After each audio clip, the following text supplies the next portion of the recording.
Améliorer mes connaissances sur la meute, voir un peu l'évolution de la législation et des contraintes à venir, voilà, et répondre à des problèmes justement de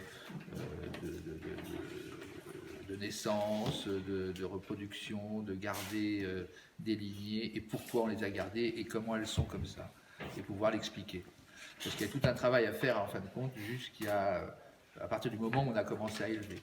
Si on peut garder tout l'historique de la meute. Alors j'ai fait cette formation parce qu'au sein de l'équipage, depuis maintenant 4 ans, on m'a demandé d'avoir un œil bienveillant sur l'organisation du chenil.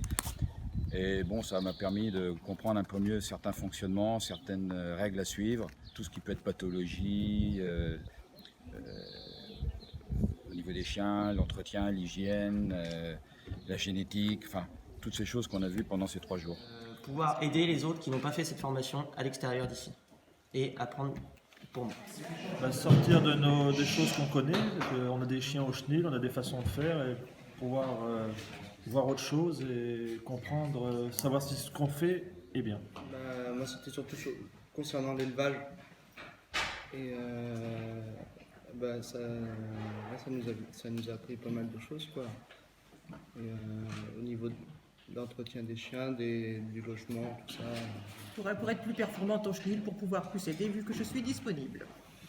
Éviter les erreurs, je pense qu'on peut améliorer non pas les locaux mais surtout l'alimentation.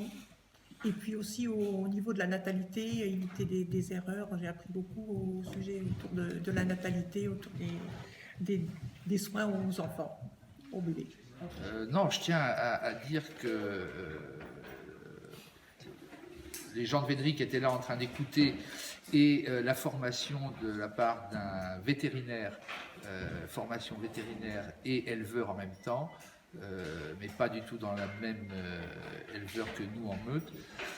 C'était très intéressant et je pense qu'il y a beaucoup de sujets qui risquent d'être retravaillés grâce à ça. Bravo pour le choix du formateur.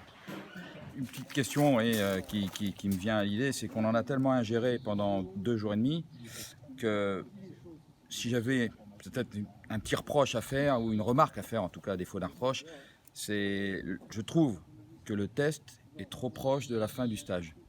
C'est-à-dire qu'on a un déjeuner pour digérer 2 jours et demi de formation. C'est quand même assez fort. L'idéal, ce serait effectivement peut-être de refaire le test au moins une semaine après, quoi. Qu'on ait le temps de revoir un peu tout ça. Bon, ça n'est qu'une idée personnelle. Hein.